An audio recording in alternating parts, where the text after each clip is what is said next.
오늘 공부할 말씀은 젖과 꿀이 흐르는 땅입니다. 젖과 꿀이 흐르는 땅이란 말씀은 성경에서 한 49절에 등장하는 표현인데 그 이름만 들어도 인류가 살 수 있는 지극히 좋은 땅, 복된 땅으로 이상적인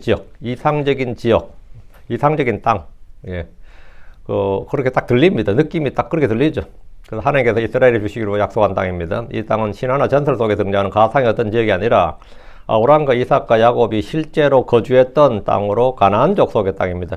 지금은 팔레스타인 땅이죠. 팔레스타인 땅입니다.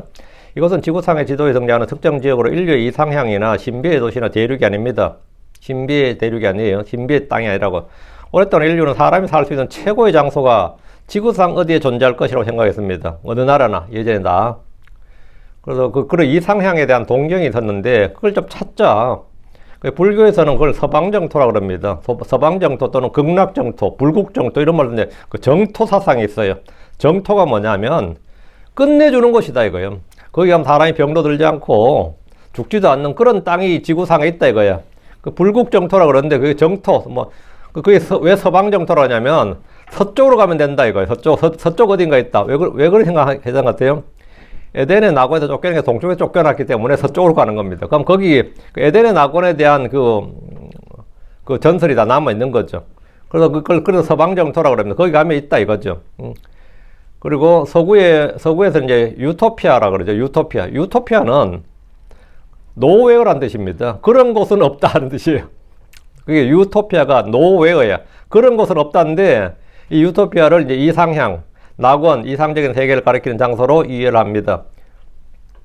그래서 우리가 이제 한국 사람들은 이제 정토 사상이 있어서 뭐 한국, 중국, 일본, 이건 서방 정토라서 서쪽으로 끝없이 가다 보면 어느 지역에 지극한 즐거움의 나라라는 뜻으로 에덴 동산을 신화로 받아들인 것으로 보입니다. 토마스 모어의 소설 유토피아는 이제 1516년에 써진 건데, 사유재산이었고 이성적 질서와 정의가 실현된 이상국가로 실현 불가능한 이상사회 일반 명사. 지금 유토피아 그런 실현 불가능한 이상사회, 유토피아는 없다 이런 거 쓰죠. 티베트 불교에서는 샴발라라는 완전한 지혜와 평화의 왕국이 있고요. 그리스 신화에서는 여러분이 차 이름으로 쓰이나 아르카디아 있죠. 아르카디아, 엘리시온이란 이상사회가 나옵니다. 플라톤의 작품에는 아틀란티스라고 고도로 발달한 기술과 문화와 풍요를 다 망한 대륙에 관한 이야기가 나오는데 그게 아틀란티스라고 그러고요. 노르드 신화에서는 아스가르드라고 그랬는데 이것도 이제 헐리우드에서 막 유행시킨 아스가르드. 그 아스가르드가 마찬가지로 오딘의 궁전으로 신들이 가는 하늘의 세계로 인간 세계와 구분된 신적 영역의 이상적 공간입니다. 이 오딘의 궁전, 여기 아스가르드로 가야 된다. 이렇게. 헐리우드 영화에도 나옵니다, 이게. 아드왕의 이야기에서는 아발론이 나오고요. 수메르 신화에는 딜문이라는 이상향이 나옵니다. 어느 신화에나 다 있다 이 말입니다. 남미 전설에서는 엘도라도라고 해서 황금으로 가득한 도시 혹은 왕국으로 무한한 부와 풍요의 상징인 황금의 유토피아. 그게 이제 엘도라도입니다. 인류는 난 한번 신화나 전설에 등장할 법한 이상적인 땅, 죽음이 없고 질병이 없고 일할 필요가 없이 영구히 살 수 있는 그런 모든 것을 자유롭게 마음껏 누릴 수 있는, 그리고 마음껏 먹을 수 있고 그런 땅에 산 적이 있습니다. 있어요. 실제 역사에. 그것은 바로 에덴의 낙원입니다. 에덴의 동산입니다. 하나님 에덴에서 동산을 조성하시고 에덴에다 동산을 조성하시고 친히 창조하시고 만드신 아담과 이브를 거기에 두셨습니다. 성경 에덴 동산은 신화나 전설이 아니라 실제 존재했던 역사적 지리적 장소였습니다. 자, 그럼 우리가 살고자 하는 이상적인 장소, 이상적인 도시 어딥니까? 새 예루살렘입니다. 새 예루살렘이에요. 성도들이 갈 곳은 하늘에서 하나님으로 내려오는 새 예루살렘입니다. 이스라엘은 오랫동안 속박의 땅인 이집트에 거했습니다. 너무 고생스럽죠. 너무 고생스러워요. 그런 그들에게 주께서 젖과 꿀이 흐르는 땅으로 인도하시겠다는 약속의 말씀이 임했습니다. 이때 어떤 기분이 들겠어요? 에덴으로 인도하겠다 그러면 전부 다 뻥이네 하겠는데 젖과 꿀이 흐르는 땅으로 인도하겠다 이러니까 가고 싶지죠. 안 가고 싶겠어요? 젖과 꿀이 흐르는 땅으로 가겠다. 출애굽기 3장 8절에 그리고 내가 그들을 이집트 사람들의 손에서 구출하고 그들을 그 땅에서 데리고 나와 좋고 넓은 땅 곧 젖과 꿀이 흐르는 땅 가나안 족속과 헷 족속과 아모리 족속과 브리스 족속과 히위 족속과 여부스 족속의 처소로 올라가려 내려왔느니라. 주님께서 모세에게 하신 말씀이에요. 내가 여기 왜 내려왔나 하면 내가 그들을 이스라엘 사람들을 이집트 사람들의 손에서 구출하고 출애굽이죠. 그들을 그 땅에서 데리고 나와 좋고 넓은 땅 곧 젖과 꿀이 흐르는 땅, 좋고 넓은 땅에 다른 말이 젖과 꿀이 흐르는 땅이고, 그걸 좀 더 구체적으로 하면 가나안 족속의 땅이에요. 가나안 족속의 땅인데, 주님은 그 땅을 그들에게 주어 소유로 삼게 하시겠다고 약속하셨습니다. 레위기 10장 24절에 그러나 내가 전에 너에게 말하였노라. 너희가 그들의 땅을 상속하리라. 그리고 내가 그 땅 곧 젖과 꿀이 흐르는 땅을 너희에게 주어 소유로 삼게 하리라. 나는 너희를 다른 백성으로도 구별한 주 너희 하나님이니라 했습니다. 출애굽한 이스라엘이 이곳을 40일 동안 정탐한 후에 확실히 그 땅은 젖과 꿀이 흐르는 땅이었다. 젖과 꿀이 흐르고 있었다라고 보고를 했습니다. 실제 정탐꾼 12 정탐꾼이 갔는데 돌아오다 하는 보고가 확실히 그 땅은 젖과 꿀이 흐르고 있었다는 거예요. 응? 얼마나 좋은 땅이란 거죠. 그래서 민수기 14장 8절에 보면 그 땅은 젖과 꿀이 흐르는 땅이니라 이랬어요. 그게 정탐꾼들의 보고였습니다. 그래도 불순에 빠진 이스라엘은 우리는 올라가지 아니하리라 했습니다. 그 결과 그들은 광야에서 모두 멸절되었고 출애굽이 시작되고 그 땅에 들어가게 되었습니다. 주님은 약속대로 그 땅을 그들에게 주셨습니다. 그러나 그들이 그 땅에서 주의 법을 지키지 않을 때 그 땅은 열매를 내지 않고 그들을 그곳에서 토해냅니다. 자, 본문 보겠습니다. 1절입니다. 11장 1절. 그러므로 너는 주 내 하나님을 사랑하고 그분의 책무와 그분의 법규들과 판단들과 그분의 명령들을 항상 지킬지니라. 그러므로 너는 그러므로 이 말은 성경에 너무나 자주 등장하는 말씀으로 단순한 접속사가 아닙니다. 어떤 사람은 기독교의 진리를 한 단어로 하면 그러므로 therefore 신앙이라고 그래요. 기독교 신앙은 therefore 신앙이 돼요. 하나님께서 뭐뭘 하셨다. 하나님께서 뭐를 말씀하셨다. 뭐를 행하셨다. 그러므로 너희는 이렇게 한 것도 시작했는데 그러므로 너희는 앞에 하나님 있고 그러므로 너희는 다음에 뒤에는 사람이 있는데 하나님과 사람을 이어주는 한마디가 뭐냐? 그러므로예요. 하나님과 사람을 이어주는 한마디가 그러므로예요. 그 단순 접속사가 아니다 이 말이죠. 하나님 우리를 위해 행하신 일이 있고 그에 따라 우리에게 행한 일이 나옵니다. 그러므로 너희는 주의 약속, 주의 명령에 따른 의무와 책임이 요구된다. 그걸 행해야 된다는 겁니다. 그래서 그러므로란 말은 뭐냐? 우리에게 합당한 반응을 요구한다는 겁니다. 합당한 반응이에요. 합당한 반응. 리액션이 정확해야 된다. 반응이 정확해야 된다고요. 주님 이스라엘 찬양이요 이스라엘 하나님이시고 그들이 본 크고 두려운 일들을 그들 위해 행하셨고 그들을 하늘의 별들같이 많게 하셨습니다. 그러므로 그들은 주 하나님을 사랑해야 됩니다. 그분의 책무와 그분의 법규들과 판단들과 그분의 판단들과 그분의 명령들을 항상 지켜야 됩니다. 이것은 주님이 그들이 요구하시는 것이고 그들이 그 땅에서 행할 의무, 그리고 그것은 또 이건 책임이고 특권입니다. 지금 1절에 그러므로 therefore 하는 그러므로 너는 주 내 하나님을 사랑하라. 이것은 가장 크고 첫째 되는 명령입니다. 사랑은 율법의 성취 완성입니다. 주의 명령을 가지고 지키는 것, 그분의 명령에 따라 걷는 것이 사랑입니다. 주께서는 그분의 책무와 그분의 법규들과 판단들과 그분의 명령들을 항상 지킬지니라 했는데 젖과 꿀이 흐르는 땅, 주께서 그들의 주신 땅에서는 주의 법이 모든 판단의 기준이요 삶의 원칙이 되어야 됩니다. 주의 법에 통치를 받는 백성이 하나님의 백성입니다. 2절입니다. 그리고 너희는 그리고 하면 이제 더 하는 거죠. 앞에 명령이 주어졌는데 그리고 하면 그거 애드 한단 말이죠. 그리고 너희는 이날 알지니라. 이는 내가 너희 자녀들과 그것을 알지 못하고 주 너희 하나님의 바로잡으심과 그분의 크심과 그분의 강한 손과 표심팔을 보지 못한 자들에게 말하는 것이 아니기 때문이니라. 하나님 알지 못하는 무신론자 불신자들에게 내가 하는 명령이 아니다 이 말이죠. 주께서 이스라엘에게 그리고 너희는 이날 알지니라 하셨는데 주의 백성은 반드시 알아야 할 진리가 있습니다. 알아야 할 역사가 있고 알아야 할 법이 있고요. 알아야 돼요. 주 하나님을 알아야 되고 그분의 말씀을 알아야 됩니다. 그분이 행하신 일을 알아야 돼요. 하나님 우리가 무지하기를 ignorant라죠. 우리가 무지하기를 원치 않습니다. 무지는 필연적으로 불신을 낳습니다. 주 하나님은 지식의 하나님이시고 모든 성도들이 진리의 지식에 이르기를 뜻하십니다. 우리는 구원자 예수를 아는 지식에서 자라나야 됩니다. 이를 위해 우리는 주의 말씀을 듣고 읽고 부지런히 공부해야 됩니다. 주님은 회중들에게 지금 2절에 보면 이는 내가 너희 자녀들 곧 그것을 알지 못하고 곧 주 너희 하나님의 바로잡으신가 그분의 크신가 그분의 강한 손과 표심팔을 보지 못한 자들에게 말한 것이 아니기 때문이라. 다 보고 경험한 사람들이 한 말이다 이거죠. 주의 말씀은 주를 알지 못하는 자들이 하신 것이 아닙니다. 율법은 구원받은 주의 백성에게 주신 것이지 주를 알지 못하는 이교도들, 이방인들에게 주신 것이 아닙니다. 복음의 말씀도 마찬가지입니다. 모든 성경 기록들은 교리와 책망과 바로형과 의로 교육하기에 유익한 것으로 하나님의 사람들에게 주어졌고 하나님의 사람이 완전하게 되어 모든 선한 일에 철저히 갖추어지게 하려는 것이지 불신자나 무신론자들에게 준 것이 아닙니다. 율법도 마찬가지입니다. 주의 율법은 주를 알지 못하고 주 하나님의 바로잡으신가 그분의 크신가 그분의 강한 손과 표심팔을 보지 못한 자들이 말씀하신 것이 아니고 주 하나님을 알고 경험한 자들에게 주신 말씀입니다. 이 말씀은 매일 만나를 먹었던 사람들, 매일 불기둥과 구름기둥을 봤던 사람들이 주신 말씀이지 하나님이 누구시냐 이런 사람들이 준 게 아니다 말입니다. 그들은 주의 놀라운 이적들과 권능을 보았고 체험했던 사람들입니다. 주의 법은 주의 백성에게 주신 것입니다. 성경은 믿는 성도들에게 주신 겁니다. 여러분 아는 성경은 다 믿는 자들이 주신 것이지, 믿는 자들이 이제 받아서 그 말씀을 뭐 불신자를 전할 수 있지만 1차적으로 성경은 믿는 자들이 주신 거지 믿지 않는 자들이 주신 게 아닙니다. 믿는 자들이 주신 거예요. 3절입니다. 또 그분의 기적들과 그분께서 이집트 한가운데서 파라오 곧 이집트의 왕과 그의 온 땅에서 행하신 그분의 행하신가, 출애굽한 이스라엘은 이집트에서 그분의 기적들을 직접 보고 경험했습니다. 그분께서 이집트 한가운데서 파라오가 이집트 왕이죠. 파라오 곧 이집트의 왕과 그의 땅에 행하신 그분의 행하심을 듣기만 한 것이 아니라 모두가 보았고 경험했습니다.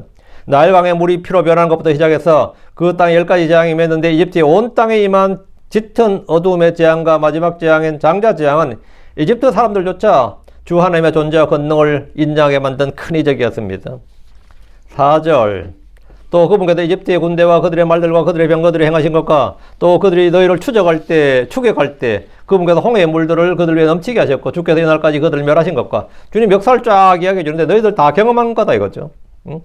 이집트는 주님이 행하신 10가지 재앙으로 그들을 그 땅에서 나가도록 했습니다. 그러나 파라오는 곧 마음을 바꿔서 홍해 앞 광야에 있는 이스라엘을 추격하기 시작했습니다. 파라오와 이집트의 군대는 그들의 말들과 병거들을 끌고 이스라엘 덮치러 달려갔습니다. 그러나 주님은 그들을 홍해 한가운데서 멸해버리셨습니다. 이게 지금 4절에 곧 그들이 너희를 추격할 때에 그분께서 홍해의 물들을 그들 위에 넘치게 하셨고, 이 말이 물에 다 죽어 수장됐다 이 말이죠.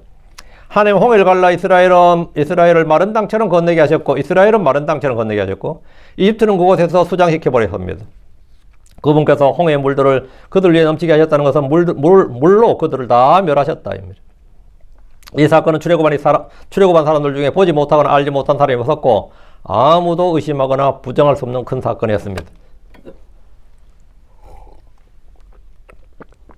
이집트의 주력 부대가 홍해에서 전멸당하고 이스라엘 회중들은 한 명도 다치거나 죽은 사람이 없었습니다. 하나님 이스라엘을 구출하셨고 보호하셨고 인도하셨습니다. 그러나 이스라엘의 대적들은 철저히 멸하셨습니다. 주께서 이날까지 그들을 멸하신 것과 이 말씀은 영적, 도덕적, 종교적 믿음의 영역이 아니라 역사적 사건이고 사실입니다. 5절입니다. 또 너희가 이곳에 이룰 때까지 그분께서 광야에서 너희에게 행하신 일과 이스라엘을 지금 모압 평야에 있습니다. 지금 이 말씀할 때 모압 평야에 있어요. 그들은 요르단강 동쪽에 아모리 족속의 두 왕을 멸했고 그 땅을 정복하여 차지했습니다. 출애굽 후에 이곳에 이룰 때까지 주께서 광야에서 그들이 행하신 일은 매일 하늘에서 내리는 만나와 매일 하늘에서 내리는 빵과 낮에는 구름기둥과 밤에는 불기둥이 그들을 인도하신 겁니다. 구름기둥은 낮에 열기를 막아 시원하게 해줬고 불기둥은 밤에 추위를 막아서 따뜻하게 해준 하나님이 매일 행하신 일입니다. 밤낮으로 매일 행하신 일이에요. 그들은 다른 건 몰라도 강의 뜨거운 열기를 우리는 뜨겁지 않았다고 그렇게 말할 수 있는 사람들이었고 그 밤에 추위를 우리 밤에 안 추웠다고 따뜻했다고 그렇게 말할 수 있는 사람이 그것도 하루 이틀이 아니라 40년을 그랬으면 어때요? 안 믿을 수가 없는 거 아닌가? 그게 믿음의 영역인가? 다 보고 체험했는데. 마라의 선물을 신선하게 하셨고 고기를 원할 때는 메추라기를 보내 고기를 위했습니다. 르비딤에서는 반석에서 물을 내셨고 광야에서 기스반 아말렉을 쳐서 승리하게 하셨습니다. 시내산에서는 친히 강림하셔서 율법을 선포해 주셨고 언약을 체결하셨습니다. 성막과 제사장 제도와 희생물과 절기와 규례를 제정해 주셨고 금송아지 사건에도 불구하고 그들을 용서하셨습니다. 하나님께서 아모리 왕 시온과 바산 왕 옥을 치시고 그 땅을 루벤과 갓과 므낫세 지파의 절반에게 상속해 주셨습니다. 모압 왕 발락은 발람을 불러서 이스라엘을 저주하게 하였으나 주님은 도리어 그들을 축복하도록 하셨습니다. 본문에서 또 너희가 이곳에 이룰 때까지 그분께서 광야에서 너희에게 행하신 일이라고 하신 일들이 다 이런 것들입니다. 주의 백성은 주께서 우리를 위해 행하신 일들을 기억해야 됩니다. 성경은 시편 105편 5절에 그분께서 행하신 그분의 놀라운 일들, 곧 그분의 이적들과 그분의 입의 판단들을 기억하라. 기억할 게 뭐냐? 그분의 놀라운 일들을 기억하고 이적들, 그분의 입의 판단들은 말씀이죠. 그분의 입의 판단을 기억하라. 그러니까 주의 일을 기억하고 주의 말씀을 기억하라는 겁니다. 이사야 46장 9절에 옛적의 이전 일들을 기억하라. 이는 내가 하나님이요 나 외에 다른 이가 하나도 없기 때문이라. 난 하나님이요 나 같은 이가 하나도 없느니라. 예전의 이전 일들을 기억하라. 기억하라. 하나님을 기억하라고요. 주 하나님이 기억하라고 하신 일들은 주님이 행하신 일들입니다. 우리가 행한 일을 기억하는 게 아니라 주님이 행하신 일들을 기억하는 겁니다. 주께서 우리를 위해 행하신 크고 많은 일들, 베푸신 은혜를 기억해야 됩니다. 누구니 주 예수님께서 성경대로 우리의 죄들로 인해 죽으시고 묻히시고 성경 기록대로 셋째 날에 일으켜지신 것을 기억하고 헛되이 믿지 않았으면 너희가 그 복음으로 구원을 받았느니라. 너희가 헛되이 믿지 않고 기억하고 있으면 그게 그 복음으로 구원받았다 했어요. 6절입니다. 또 주께서 루벤의 아들 엘리압의 아들들인 다단과 아비람에서 행하신 것, 곧 온 이스라엘 한가운데서 땅이 입을 벌려 그들과 그들의 가족들과 그들의 장막들과 그들의 소유 안에 있던 모든 것을 삼켜버린 것을 기억하라. 이건 지금 경고로 기억하는 거죠. 주께서 기억하라고 하신 이 일들은 민수기 16장에 나오는 겁니다. 고라의 반역 사건이에요. 당시 고라를 중심으로 다단과 아비람과 온이 250명의 무리들의 우두머리들과 함께 모세와 아론을 대적해서 반역을 일으킨 사건입니다. 주께서 이 일에 대해 친히 심판하셨는데 땅이 입을 벌려 그들을 산채로 삼켜버린 일입니다. 땅이 입을 벌렸어. 얼마나 그 장면을 본 사람들은 뭐 진짜 트라우마 걸리는 거지. 땅이 입을 벌려 그들을 통째로 삼켜버렸다고요. 250명의 우두머리들은 불로 멸해버리셨습니다. 지금 곧 온 이스라엘 한가운데서 땅이 입을 벌려 지진인데 그냥 지진이 쫙 갈라지면서 그들을 다이렉트로 지옥 보내버린 거예요. 다이렉트로. 이들은 몸과 혼이 함께 지옥 가는 사람들이죠. 보통 사람들은 몸은 땅에 죽고 혼만 지옥 가는데 여기서 나오는 다단과 아비람, 고라도 마찬가지고 이 사람들은 다이렉트로 지옥 갔어요. 한가운데서 땅이 입을 벌려 그들과 그들의 가족들과 그들의 장막들과 그들의 소유 안에 있던 모든 것을 삼켜버린 것을 기억하라. 이 말은 주를 대적하여 반역할 때 어떤 심판이 그들에게 임했는지를 기억하라는 겁니다. 그래서 주를 두려워하고 죄를 짓지 말라는 거예요. 특히 반역하지 말라 이거죠. 이 구절에서 특이한 것은 반역의 주동자인 고라 이름이 딱 빠져있죠. 고라가 주동자인데 보면 다단과 아비람이 나오잖아요. 그 고라, 다단, 아비람, 온이거든요. 그런데 고라 이름이 딱 빠져있는데 이는 고라의 아들들이 함께 멸망하지 않았기 때문입니다. 그 다단과 아비람의 아들들은 함께 멸망했어요. 근데 고라의 아들들은 멸망 안 했습니다. 예. 고라의 아들들은 아버지의 반역에 동참을 안 했어요. 아버지가 미친 짓 하네. 이래 된 거죠. 그러면, 그래서 그 뒤에, 그들과 그들의 가족들과 할 때, 여기 그 가족들 있죠. 여기가 해당이 안 된 겁니다. 고라의 아들들은 안 망했어요. 그들은 계속 직분을 수행했습니다. 여러분, 입을 벌려 그의 가족들과 그들의 장막들과 그들의 모든 소유를 삼켰다 했는데 민수기 26장 10절 11절입니다. 그리고 그 땅이 자기 입을 벌려 그들을 고라와 함께 삼킴에 나오지. 그 무리가 죽을 때 불이 250명을 삼켰으며 그리고 그들이 표적이 되었느니라. 그럼에도 불구하고 고라의 자손들은 죽지 아니하였더라. 고라의 자손들은 죽지 않았다잖아요. 이 일은 광야의 백성들이 본 크고 무서운 일이었습니다. 이런 일들을 기억하라는 것은 이 일들이 본보기와 훈계와 경고로 주어진 것들이기 때문입니다. 고린도전 10장 6절에 이제 이런 일들은 우리의 본보기 되었으니 했고 로마 15장 4절에 이는 무엇이든지 전에 기록된 것들은 우리의 배움을 위하여 기록되었으니 본보기요 다음 뭐라? 우리의 배움을 위하여 경고와 훈계를 해서 기억하라는 겁니다. 광야에서 주님은 여러 차례 불법과 죄에 대해 징계와 심판을 집행하셨습니다. 주의 심판을 기억하고 주의 말씀을 두려워할 때 그는 큰 복을 얻습니다. 7절입니다. 그러나 너희는 주께서 행하신 그 모든 큰 행적들을 보았느니라. 광야의 회중들은 모두 이 일을 직접 그들의 눈으로 봤습니다. 그들은 주께서 행하신 그 모든 큰 행적들을 보고 주를 두려워하고 죄와 불법을 미워하게 되었습니까? 이걸 딱 보니까 정말 죄는 지을 게 아니구나. 정말 반역을 해서는 안 되는구나. 정말 하나님 두려우신 분이구나. 두렵고 떨리는 분이다. 이런 반응이 정상이죠. 정상이라고. 그런데 이런 일을 다 하고 나서 완전 괴성을 지르고 막 고함을 지르고 막 혼비백산이 일어났죠. 근데 그 다음 반응이 뭐냐면 그 다음날 어떤 반응이 일어났겠어요? 그들은 죄와 불법을 미워하게 된 게 아닙니다. 주를 두려워하게 된 것도 아니고 전혀 아니었어요. 그들 회중들 가운데 유명한 사람들이 비참한 죽음의 심판을 받게 된 것에 대해서 불평하고 강한 적대감을 드러냈습니다. 모세와 아론 때문에 죽었다 이거예요. 모세와 아론 때문에 이렇게 많은 인재들이 250명에 되는 인재들이 그 250명은 유명한 자들이었어요. 그 말은 뭐냐면 지도급 인사들이었다 이거죠. 그 우리나라 이 국가적 동량, 민족의 그 진짜 중심이 될 만한 그들은 이 뭘 250명을 죽어버리면 어떻게 되냐 이거죠. 모세와 아론 때문에 그들이 죽게 되었다고 생각한 겁니다. 고라와 다단, 아비람이 주의 기름 부음 받은 자를 대적하여 반역한 죄로 심판을 받았다고 생각하지 않았습니다. 그들은 모세와 아론이 그들을 죽였다며 정죄했습니다. 민수기 16장 41절에 그러나 다음날 이스라엘 자손들의 온 회중이 모세와 아론을 대적하여 불평하며 말하였더라. 너희가 주의 백성을 죽였도다. 참 이거 참 황당하죠. 너희가 주의 백성을 죽였도다. 주님은 그때 그들을 모두 멸하시려 하셨습니다. 도저히 이놈들은 안 된다 이거죠. 다 죽이자 이거죠. 다 멸하시려 하셨어요. 그러다 주님께서 불을 보내셨는데 이런 그들이 직접 경험한 일들로서 결코 잊을 수 없는 사건이었습니다. 결코 잊을 수 없는 사건이었어요. 근데 모세가 신속하게 또 나섰긴 망정이지 안 했으면 그것도 다 죽었어요. 그때. 8절입니다. 그러고 너희는 내가 이날 너희에게 명령하는 모든 명령들을 지킬지니 이는 너희가 강하게 되고 너희가 들어가서 그것을 소유하려고 가는 그 땅을 소유하게 하려 함이니라. 1절에 이어서 다시 한번 그러므로 therefore 가 나오는데 그들이 주께 행하신 그 모든 행적들을 본 것은 아무나 누릴 수 없는 특권이었고 특별한 은혜였습니다. 이거 우리는 지금 성경으로 읽고 말지만 그 사람들이 성경 읽는 게 아니라 뭐죠? 경험한 거예요. 직접 보고 듣고 경험한 거를. 그들은 성경의 역사 우리가 지금 하고 있는 이 보고 듣는 게 전부 다 후대는 다 그들은 기록으로만 보는 거 듣고 설교하고 있잖아요. 그들은 전부 다 몸으로 직접 보고 들은 것들이라고. 그러므로 그들에게는 그에 합당한 의무와 책임이 주어졌습니다. 주님께서 그러므로 너희는 내가 이날 너희에게 명령하는 모든 명령들을 지킬지니라. 율법준수는 주의 행적들을 본 사람들에게 요구되는 주의 명령입니다. 율법준수는 그들을 속박하고 억압하려는 것이 아닙니다. 율법준수를 명하신 것은 그들의 유익을 위한 것이고 잘되게 하고 복이 되게 하고 크고 강하게 하려는 겁니다.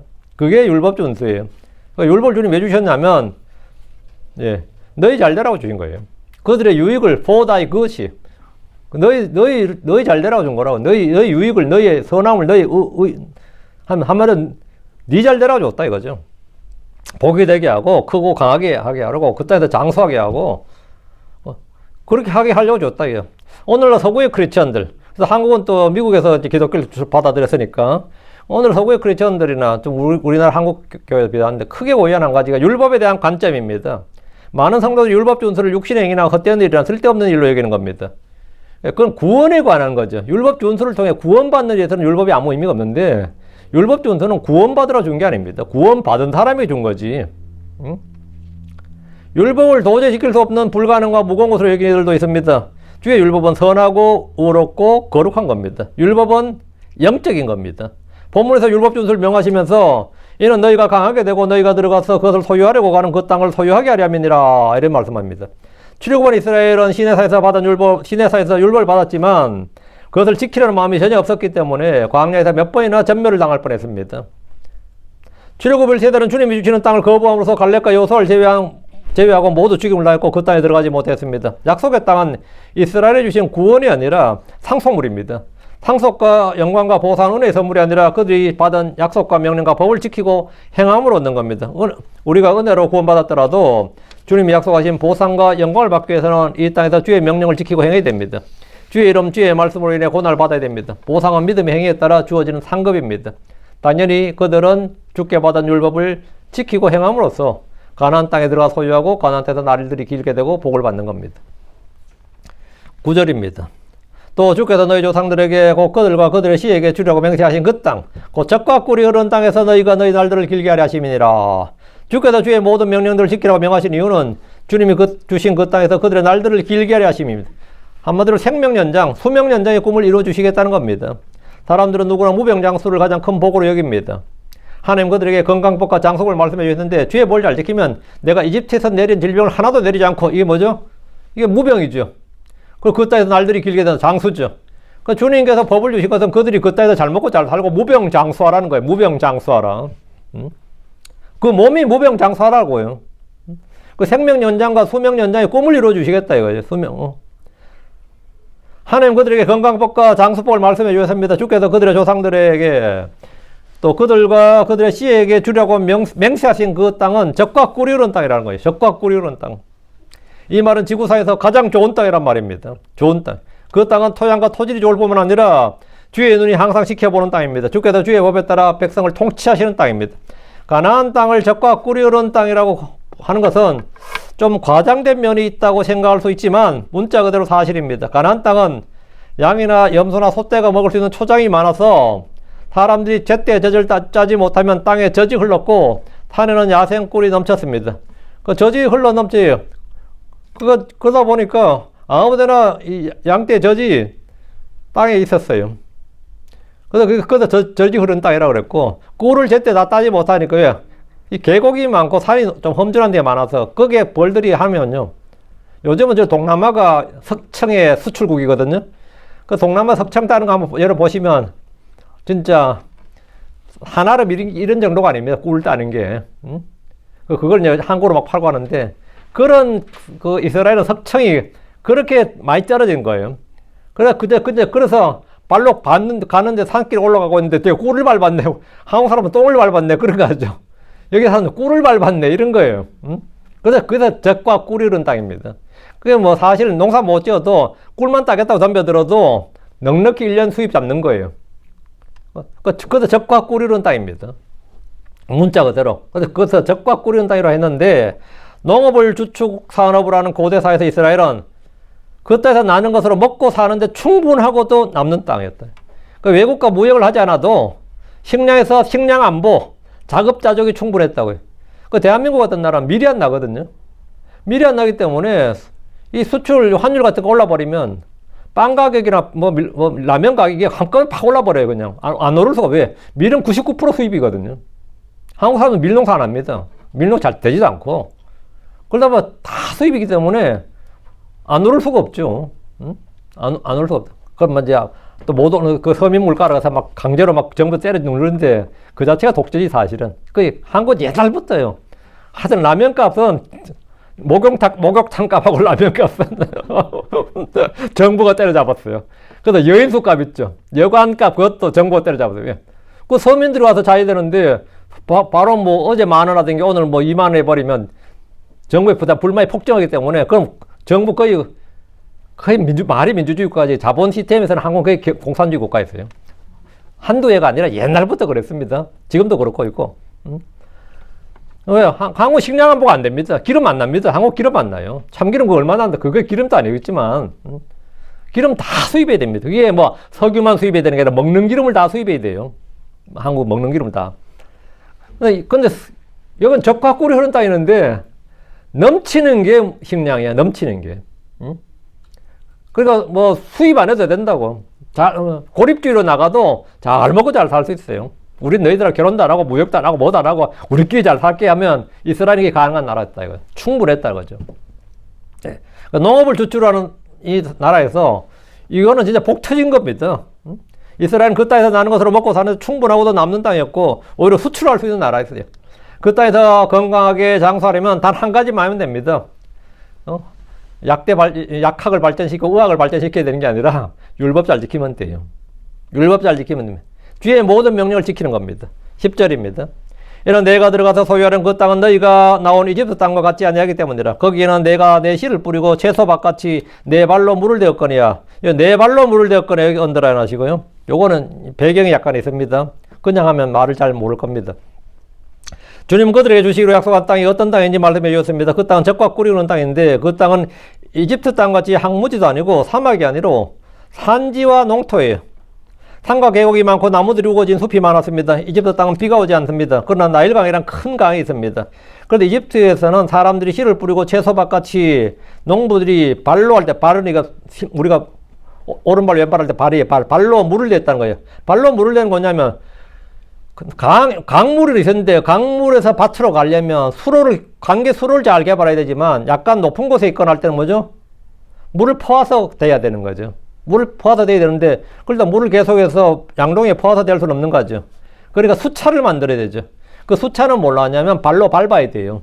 수차를. 그래서 이집트 그래서 수학과 그게 상당히 엔지니어링이 상당히 발달한 겁니다. 수차를 만들었으니까 그 당시에. 그러면 노예들을 시켜서 하루 종일 수차를 밟는 거예요. 그럼 나일 강물을 거기서 강물을 끌어다 그쪽으로 이제 관계수로로 도랑으로 댈 수 있는 거죠. 그러다 보니까 고생이 많죠. 농사 짓는 게 수차를 돌리다 보니까 물을 끌어올린 수차를 도는데 나일 강에 물을 밭으로 끌어올려서 수로를 정비해야 됐고 수로가 닿지 않는 곳에서는 수차를 발로 돌려서 수로에 있는 물을 끌어와야 되기 때문에 농사 짓는 일이 고생이 말이 아니었습니다. 그러나 이스라엘에서 농부들은 산에 있는 밭이나 들에 있는 밭에라도 물을 대기 위해서 연못을 파거나 수로를 만들어서 물을 대지 않았고 수차를 만들 일도 없었습니다. 왜? 오직 하늘로부터 내리는 비와 이슬로 땅을 적셨습니다. 그럼 씨만 뿌려놓고 이스라엘은 뭐 한 거죠? 거두면 돼요. 이 농사가 이렇게 편할 수가 없어. 농사가 이렇게 편할 수가 없어요. 농사가. 씨만 뿌리고 때가 돼서 뭐라고요? 수확하러 가면 끝이야. 그래서 농사를 짓는 일이 이집트에 비해서 너무나 간단하고 쉬웠습니다. 가나안 땅은 이집트에 비해 몇 배나 좋은 땅이었고 풍성한 수확을 내는 땅으로 양식 걱정이 없는 땅입니다. 11절. 그러나 너희가 들어가서 소유하는 그 땅은 산들과 골짜기들의 땅이요 하늘의 비로 물을 마시느니라. 하늘의 비로 물을 마신다. 그 땅이 하늘의 비로 물을 마신다잖아요. 땅이 물을 마셔.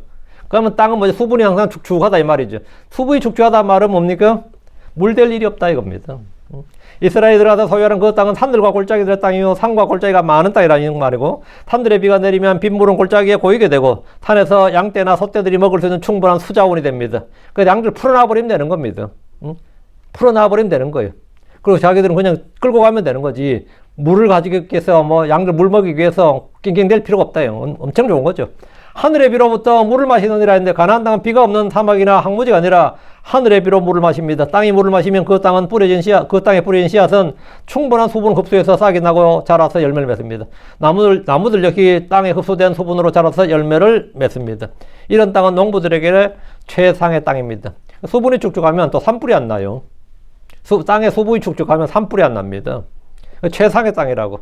씨를 뿌리고 열매를 맺는 몇 개월 동안 별로 할 일이 없기 때문에 초장에서 소떼나 양떼를 기르면 됩니다. 그래서 목축업도 논농사, 밭농사 농업보면 소나 양을 못 치죠.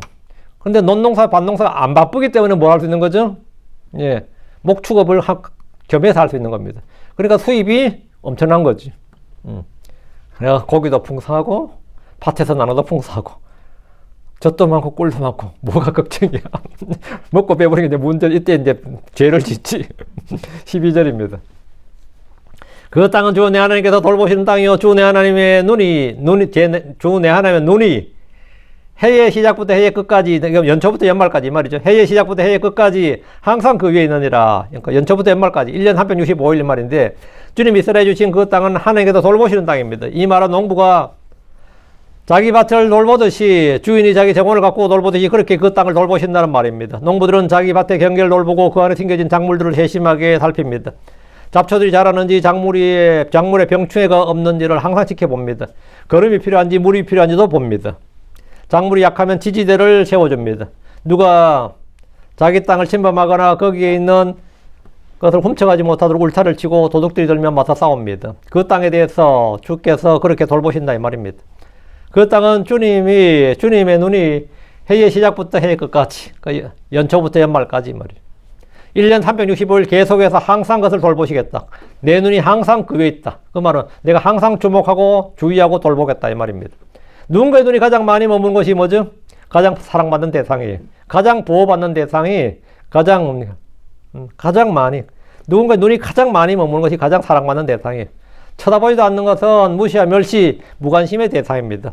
주의 눈이 항상 보는 것이 이스라엘 백성이 사는 그 땅입니다. 13절입니다.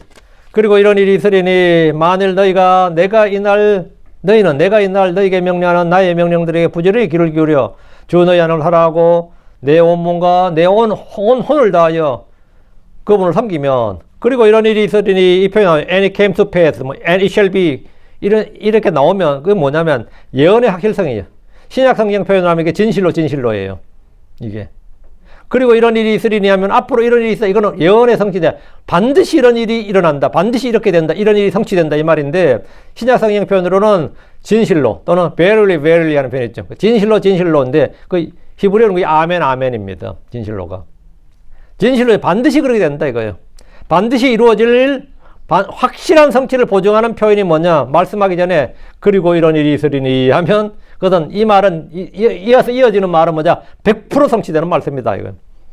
주께서 이스라엘 자손에게 조건부 언약을 말씀하셨는데 모세 율법은 무조건적 언약이 아니라 조건부 행위 언약입니다. 조건부란 말은 뭐냐면 if라는 만일, 만약, if라는 단어가 들어간다는 거죠. 이 말씀은 조건을 충족해야 주의 약속이 성취된다는 뜻입니다.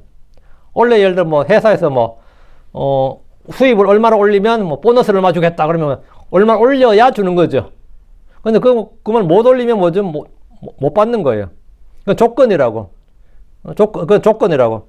주님께서 너희가 만약 이렇게 하면, 이렇게 하면 내가 몸을 하겠다 이런 건데, 주님이 세 가지를 말씀하셨어요. 만일 그들이 주께서 명령하신 주의 명령들에 부절히 귀를 기울이고 주 하나를 사랑하고 온 마음과 온 혼을 다하여 그분을 섬기면 주님은 그들에게 약속하신 복을 다 성취해 주시겠다. 이것만 하면, 요 세 가지를 하면 14절, 15절 해주겠다는 거예요. 14절 뭐냐? 내가 너희 땅의 비를 제철에 주리니 이른 비와 늦은 비라. 이것은 내가 내 곡식과 내 포도주과 내 기름을 거두게 하려 함이니라. 비를 주겠다, 이거. 비를 주겠다. 그러니까 너희들 물 어떻게 할 필요 없다고.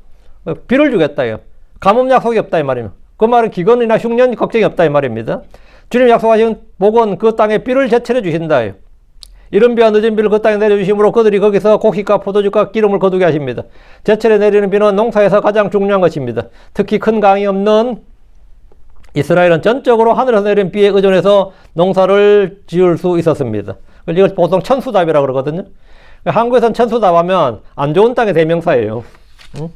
하늘에서 비가 안 내리면 못 쓰는 땅이기 때문에 비가 내려야만 쓸 수 있는 농사를 지을 수 있는 땅이라고 말이죠. 그러다 여러분이 아실지만 벼농사란 것은 기본적으로요. 물을 많이 필요합니다. 벼농사는 엄청난 물을 농업용수라는 게 엄청나게 많은 용수를 필요로 해요.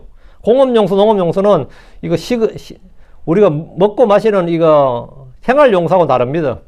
엄청난 양이 들어요. 그 넓은 밭이나 땅에 그게 물을 그득하게 돼야 되거든요. 거의 이 벼를 그냥 이제 익을 때까지 계속해서 물을 댑니다. 그게 농업용수가 없는 곳엔 절대로 이제 벼농사는 안 되는 거죠. 동남아 같은 데가 그렇게 이제 충분히 1년에 3모작 가능했던 것은 해도 해지만 물이 있었던 거예요. 근데 한국은 물이 있는 곳은 강가나 낮은 쪽이지 산에는 물이 없거든요. 산에 있는 밭은 그건 이제 그 천수답인데 그건 땅값도 싸요. 하늘에 비가 안 오면 절대로 농사를 못 짓습니다. 비가 안 오면. 그런데 크리스천들은 다 천수답이야. 하늘에서 비가 내리지 저수지에 폴린 것도 아니고 나일강처럼 큰 강이 있는 것도 아니에요. 그래서 제철에 비를 주겠다 이거지. 이거 안 주면 이스라엘은 끝나는 겁니다. 이스라엘은 큰 호수나 큰 강이 없습니다. 우리가 말하는 갈릴리 호수 그거 빼고요. 그게 유일한 거고. 강이라고 요르단강 하나 쭉 내린 게 다 아니까 나머지 지역은 다 아무것도 아닌 거니까요. 15절입니다. 그리고 내가 내 가축을 위하여 내들의 풀을 보내리니 이는 내가 먹고 배부르게 하려 함이니라. 가축이 필요한 건 풀이죠. 주님께서 들의 풀을 풍성하게 나게 하면 그러면 전부 다 그레스 피드가 되는 거죠. 지금 아르헨티나 꼴이 나는 거죠. 브라질, 아르헨티나는 방목을 하거든요. 미국처럼 서로 그래 않게 그냥 방목해버리면 끝이고. 그럼 그들이 다 풀을 뜯어 먹으니까 왜? 풀이 워낙 많으니까 그런 거죠. 워낙 많고 땅이 워낙 넓고 인구는 적으니까. 주님은 비를 주심으로 들의 가축들이 먹을 풀을 보내십니다. 축산업의 핵심이 풍성한 풀인데 비가 없으면 풀도 없습니다. 이는 내가 먹고 배부르게 하려 함이니라. 주께서는 주의 백성이 헐벗고 줄인 걸 원치 않습니다. 주께서는 그들이 주의 명령들을 지키고 주를 섬김으로 그 땅에서 날들이 길게 되고 먹고 배부르게 하려 하십니다. 주님은 선하시고 은혜로우신 분입니다. 주님은 은혜로우신 분이다. 16절 너희는 스스로 조심할지니 너희 마음이 속지 않도록 하고 또 너희가 돌이켜 다른 신들을 섬기며 그들을 경배하지 않게 할지니라. 주님의 경고입니다. 이스라엘이 그 땅에서 살면서 스스로 조심해야 될 가장 중요한 일이 너희 마음이 속지 않도록 조심하고 이겁니다. 너희 마음이 속지 않도록. 자기를 속이지 말라는 거죠. 사람은 마귀에게 속고 죄에 속고 다른 사람들에게 속기도 하지만 자기 욕심으로 스스로 속기도 하는데 이게 제일 큰 겁니다. 불신자들도 욕심에 눈이 멀었다는 말 하는데 탐욕과 정욕에 자기가 스스로 속았다 이 말입니다. 내가 눈이 멀었지. 내가 참 이런 말 하죠. 자기가 자기에게 속았다 이 말입니다. 에덴에서 여자는 탐욕에 눈이 멀어 마귀에게 속았습니다. 우리 역시 자기를 속일 수 있는데 주의 말씀을 듣기만 하고 행하지 않으면 자기를 속인 자가 됩니다. 아무것도 아닌 자가 스스로 뭔가 된 줄로 생각하면 자기를 속이는 겁니다. 내가 nothing인데 자꾸 자기가 something인 줄 알아요. 내가 이래 배도 이러면 내가 이래 배도 하는 거겠죠. 지금 다 자기 속은 겁니다. 그거 다 자기 속인 겁니다. 자기를 스스로 높이는 거, 자기 스스로 뭔가 된 줄 아는 거 전부 다 자기를 속이는 겁니다. 누구지 이 세상에 지혜 있는 줄 생각하면 그런 자기를 속이는 겁니다. 성경은 고린도전 3장 18절에 아무도 자신을 속이지 말라. 남을 속이는 것도 죄지만 아무도 자신을 속이지 말라. 만일 너희 가운데서 어떤 사람이 이 세상에서 지혜로운 것처럼 보이려거든 그는 어리석은 자들아. 그리하여 그가 지혜로운 자가 되리라. 자기를 속이지 말라고요. 만일 우리가 죄가 없다고 하면 스스로를 속이는 겁니다. 사람의 마음의 교만은 사람을 속입니다. 내 마음의 교만은 나를 속인다고요. 오바댜 1장 3절에 내 마음의 교만이 너를 속였도다. 내 마음의 교만이 너를 속였도다. 교만은 멸망의 선봉이고 넘어짐이 앞잡이입니다. 대부분의 오판이라고 그러죠. 오판. 잘못된 판단. 대부분의 오판이나 잘못된 결정은 자신이 뭔가 된 줄로 알고 마음이 높아지는 교만 때문입니다. 또 조심해야 될 것은 돌이켜 다른 신들을 섬기며 그들을 경배하는 겁니다. 우상 숭배는 주님의 분노를 유발하고 질투의 불에 소멸될 수 있는 무서운 일입니다. 17절입니다. 그리하면 그때 주의 진노가 너희를 향해 타오르며 그분께서 하늘을 닫으사 비가 전혀 없을 것이요 땅이 그 열매를 내지 아니하게 하시리라. 또 너희가 주께서 너희에게 주시는 그 좋은 땅에서 끊어져 속히 멸망하지 않도록 할지니라. 주의 경고를 듣지 않고 주의하지 않고 우상을 섬기거나 경배하면 그때 주의 진노가 그들 향해 타오를 겁니다. 주의 진노 1차 표적으로 진노 1차 표적이 뭐냐? 하늘을 닫아서 비를 내리지 않으시고 땅이 그 열매를 내지 않게 하시는 겁니다. 그럼 그들은 단전히 기근이 임합니다. 그의 기근이 임해요. 그럼 그들은 주께서 주시는 그 좋은 땅에서 끊어져 속히 멸망합니다. 빵이 있는데 줄이고 물이 있는데 목말라 고통으로 죽는 것은 참으로 어이가 없고 황당한 일입니다. 이 사람은 죽은 게 굶어 죽었다 그러네요. 빵이 이렇게 많은데 왜 굶어 죽냐? 그럼 그거 어때요? 그럼 뭐 말이 안 되는데? 빵이 있는데 왜 굶어 죽어? 빵이 있는데 모르고 막 굶어 죽었다는 거예요. 어떤 사람이 지금 여행기로도 개발됐는데 걔가 인생에 굉장히 허무함을 느껴가지고 그 에모리 대학을 나왔을 거야 아마. 그 에모리 대학을 나오고 대학원 어디 갔다더라. 어디 갔다가 학교를 중간에 때려치우고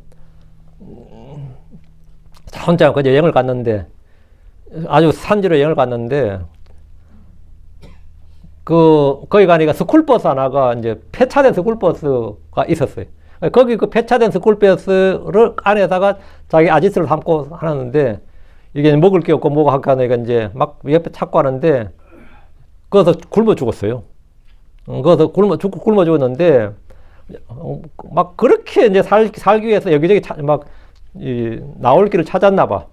거기 일기 같은 게 다 적혀 있고 자기가 먹을 거 찾으러 갈 때는 혹시 지나가는 사람이 있으면 자기 찾으려고 그거 다 써놨었어요. 이렇게 스쿨버스 앞 밖으로 막 써놓고 있는데 나중에 이제 진짜 구조대를 갔을 때는 그 사람이 하고 이 밖으로 나올 수 있는 길은 굉장히 짧았고 너무나 쉬웠다는 거예요. 근데 얘는 어디로 갔냐면 계속 찾을 수 없는 곳으로 이렇게 자기 출구를 찾으러 나섰다가 결국 죽었는데 하도 이제 요즘은 그거 기념한다고 여행을 또 많이 오게 되고 요즘 그거 막아버렸다던데 그럼 이제 구조대 입장에서는 이렇게 황당한 일이 없대. 이런 허무한 죽음을 당할 수가 있나? 이런 말 하죠. 이런 허무한 죽음을 당할 수가 있나? 그런 말 합니다.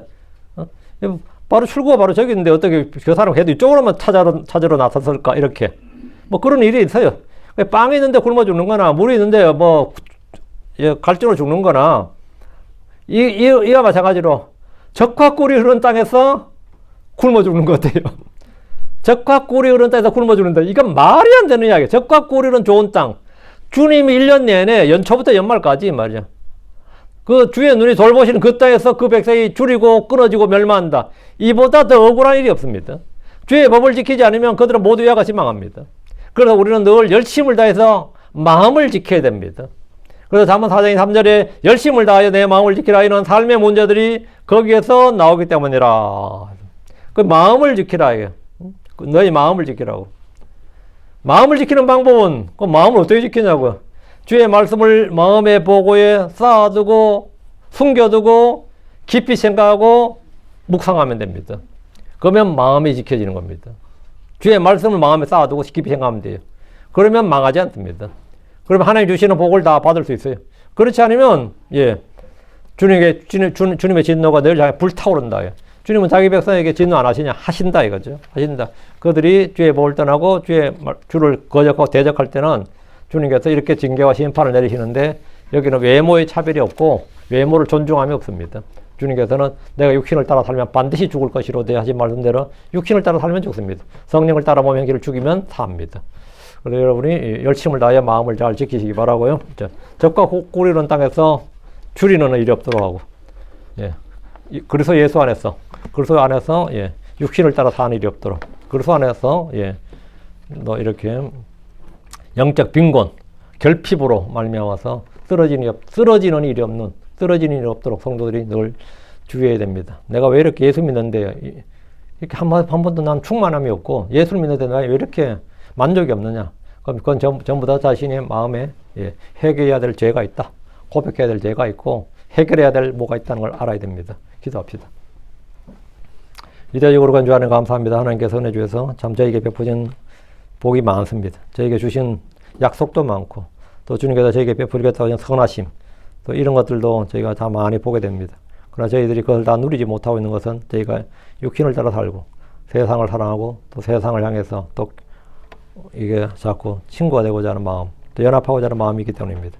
저희가 이런 것들 단호히 끊어버리고 오히려 성령으로 몸 행실을 주게 하시고 땅에 있는 지체들을 죽이도록 해주시옵소서.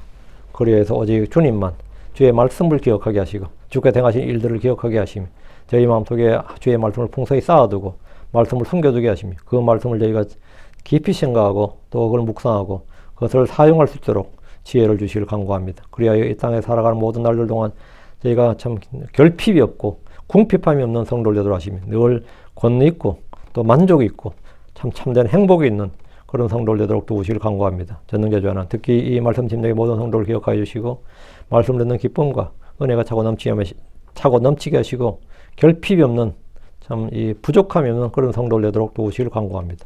감사드립니다. 주의 승기도합니다. 아멘. 아멘.